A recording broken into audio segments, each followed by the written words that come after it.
Hello and welcome back to Warriors HQ. We are all gearing up for the massive 1872 Cup fixture at BT Murrayfield against Edinburgh this Saturday. You can still get tickets to that game at scottishrugby.org, and what a week of news it's been here at Scotstoun.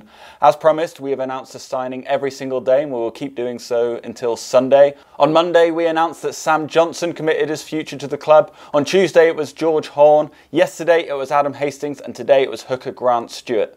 And earlier this week, both Adam Hastings and George Horne spoke to the press about their new contracts and the prospect of playing Edinburgh.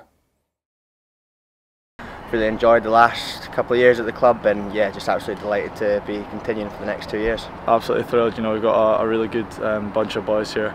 Obviously a lot of those lads have renewed their deals as well, so yeah, look, thrilled to be here.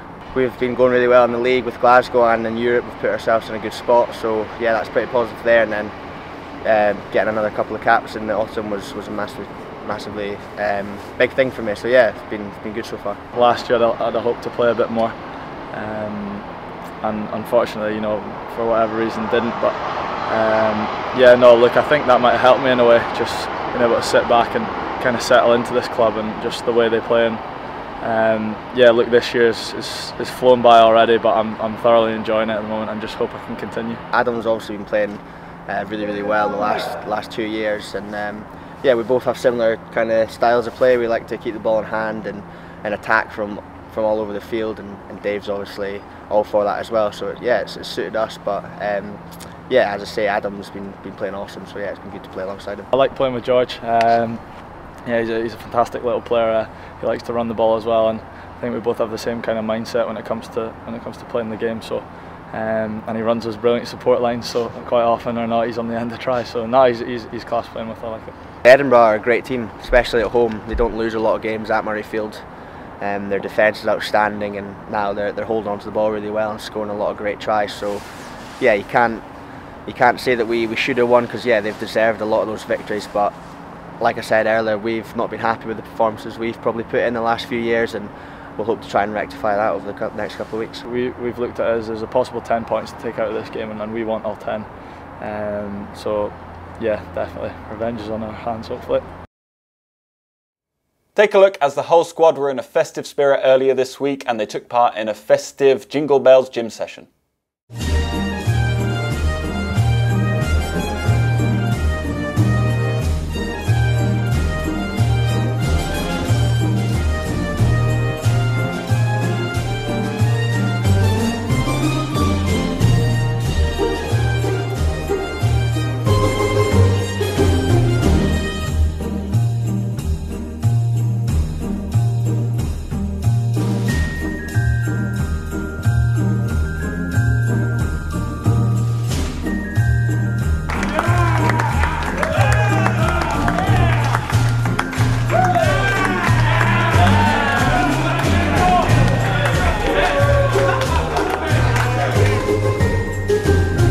We recorded a very festive episode of Warriors Weekly earlier this week with an 1872 Cup theme too. Head coach Dave Rennie and the Horne brothers joined myself and Adam Ashe at the Super Scoreboard studios at Clyde 1. Here's a look at what we spoke about. What was Horne Christmas like growing up? Were you guys ever jealous of each other's gifts, or were you always pretty civilised? Yeah, pretty civilised, I'd say. Yeah, we were lucky. Yeah. Santa was good to us often, so yeah, we were lucky, I'd say. We're Mum and Dad love Christmas, so we always had. There was quite a lot of kind of build up. It was always really exciting. We used to watch a lot of kind of cringy Christmas films and listen to the tunes all week. So it was always just it's kind of some of my fondest memories actually growing up were probably around Christmas. So yeah, Dad was often quite a stressed bloke with work, and then it would come 2 weeks before and after Christmas, and he was just this big, I don't know, just this bundle of joy. He'd get all the lights out, the tree, all the decorations in the world. Hilarious. You can imagine. Got so many decorations. We had this massive big train that you lit up, and we'd put it on the roof. Bless him, would be up there with the ladders sticking it up and everything. Hey, it was quite. We used to get those people that would drive up the street and take photos of the house because that's how. He went totally over the top, but it was awesome. And Dave, yours is going to be much quieter this year than it was last year, I'd imagine. Yeah, we had 27 turn up at home last year, which was cool. We call them the orphans, all the foreigners who didn't have family and that sort of thing. But a lot of them have been here a year now. They're all scattered this year, so Think how big an oven you must have. I know. How big a kitchen. How big a house. How big a house? Just the 27 of it. Yeah, no, it was good. Everyone had to bring a dish, didn't they? Yeah, so we made it cultural. So obviously Nico bought a Fijian dish. It was like a. Is Nico all right in the kitchen? Well, it was a chicken chop suey, but he didn't bone the chicken. Oh God! So you're pulling bones out everywhere. It's. Wilson says he actually makes some good stuff. Nico, surprisingly, yeah. Yeah, well, he obviously left it out that Not day. the chop suey though.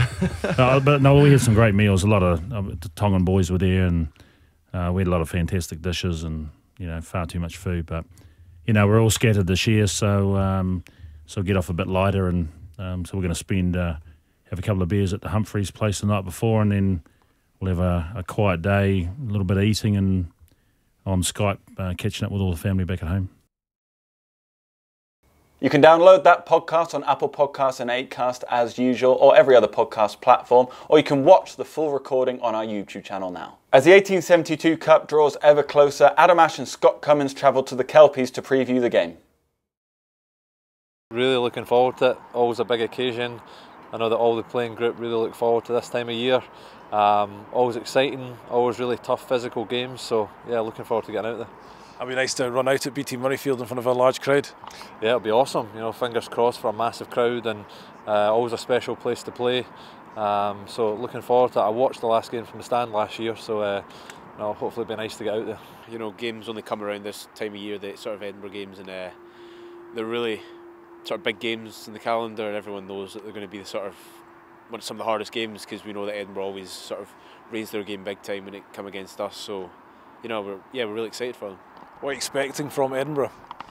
They've got a really solid defence. They've got a good sort of kicking game with sort of Henry Burgos sort of leading that, and we know they're going to come and try and sort of impose their sort of style of game on us. But I think we know that if we can match them physically and keep them moving and sort of play our fast style of rugby, then we can get some rewards out of that. So I think what's most important for us is sort of not getting caught up, not getting sucked into the way that they play the sort of physical game style, and making sure we keep the tempo high. I can remember sitting at the side of the pitch watching last year and just thinking how physical it was, and it was an extremely tough game, and I know a lot of our boys were battered and bruised after it. So it's an exciting time, and I know both teams are really looking forward to it. We don't really think too much about the 1872 Cup probably till the last game. So the league's the main thing that we're sort of focusing on. So it'll be really important to get the points wherever we can in that league. We've got the conference is quite tough this year, and there's quite a few teams that are sort of chasing us. So we need to get all the points we can get, and we know that these are two big games for us. And if we can get a lot of points in these games, then it'll make us a long way in getting to the semi-finals. Thanks for watching Warriors HQ. Our team to face Edinburgh will be announced at midday tomorrow, so keep an eye out for that. And as I said earlier, tickets are still available for that huge 1872 Cup fixture at BT Murrayfield. Head to scottishrugby.org now. We hope to see as many of you there as possible. So from everyone here at Glasgow Warriors and Warriors HQ, a very Merry Christmas, and we'll see you very soon.